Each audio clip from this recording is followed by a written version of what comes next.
د احصایې معلومات ملي ادارې د 1403 کال څلورمې روبې اړوند د هېواد د صادراتو او وارداتو ارقام راټول او تحلیل کړي دي. د دې ارقامو له مخې د صادراتو ټول ارزښت 403.9 میلیون ډالر او د وارداتو ارزښت بیا 3 میلیارده او 142.8 میلیون ډالر ته رسیږي.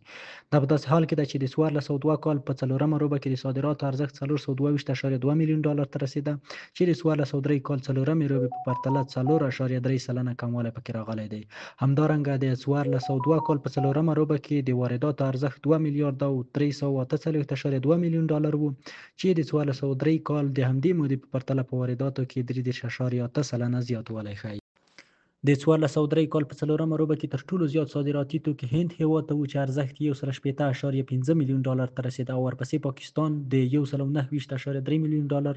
متحده عرب امارات 19.1 میلیون ډالر او ایران هېواد د 15.1 میلیون ډالرو په ارزښت د جدول په ورپسې کرښو کې راځي.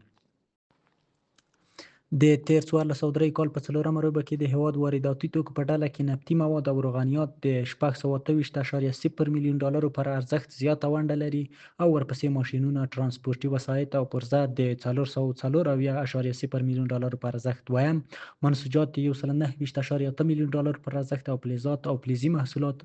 د 103.1 میلیون ډالرو پر ارزښت دریم او څلورم ځای لري.